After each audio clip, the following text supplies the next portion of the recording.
this, you know.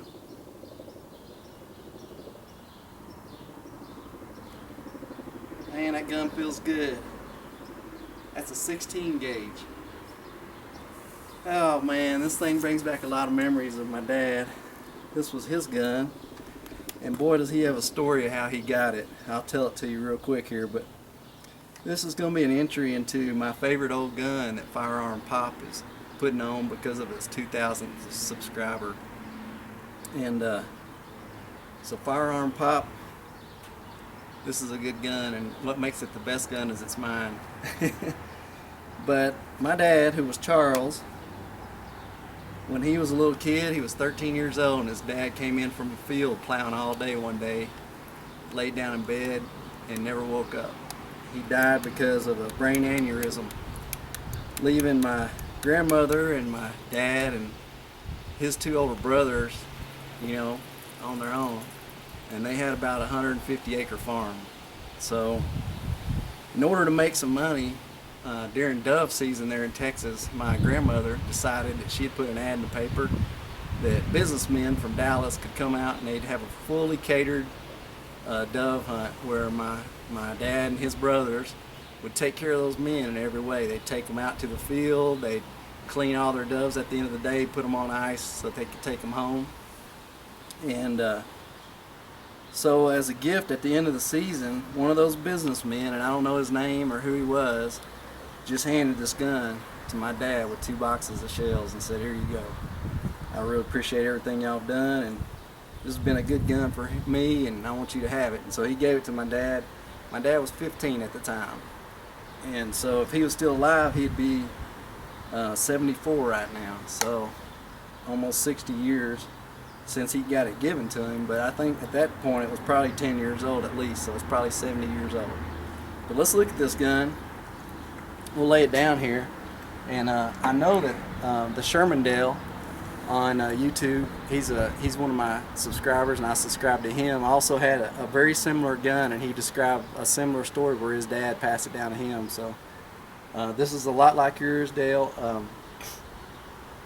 but I'd like to get a little close up here of it and kind of show you some of the detail on it. It's in pretty good shape. Most of the bluing is gone off the barrel.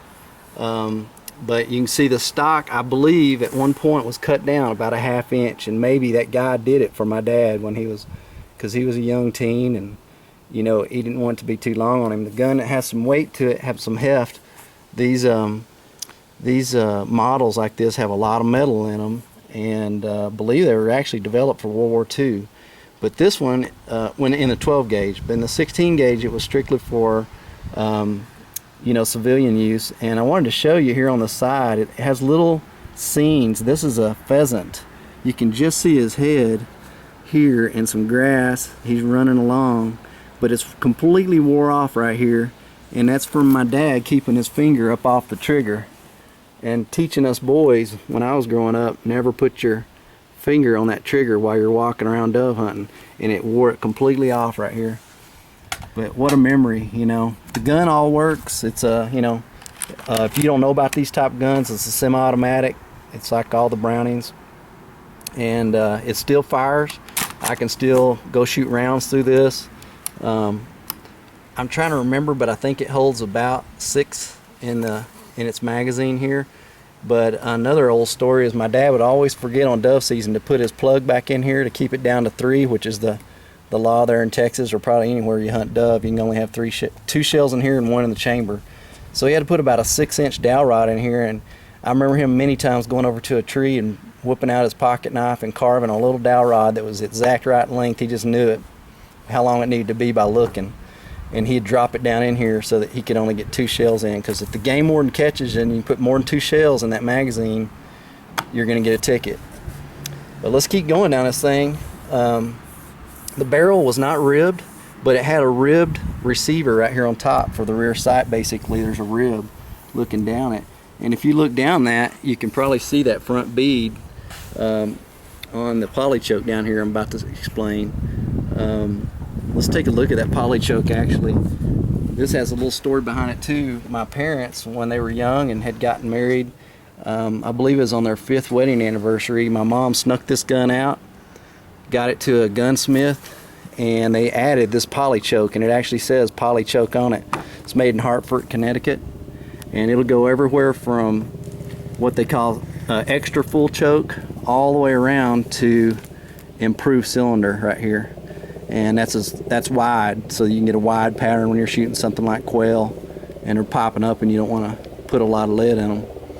But really neat. It's got a flash suppressor looking tip on it, and just a nice kind of addition to the gun. I've always enjoyed it. Let's look at the other side here. If I flip this over, there's another scene on this side of the receiver, and it's a duck kind of paddling, taking off on water as they run on the water with their wings flapping. And you can see some reeds over here in the water, and it's wore quite a bit too, but it's still there.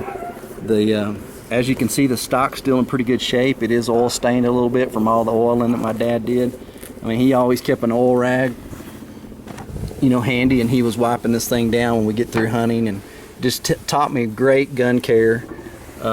You know, when you get a gun that's 80 years old, you're bound to have a little bit of wear and tear on it, as this one does have.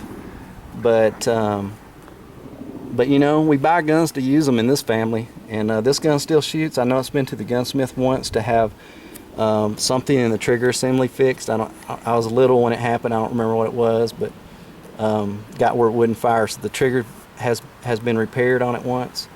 But other than that, it's got this nice checkering on the foregrip.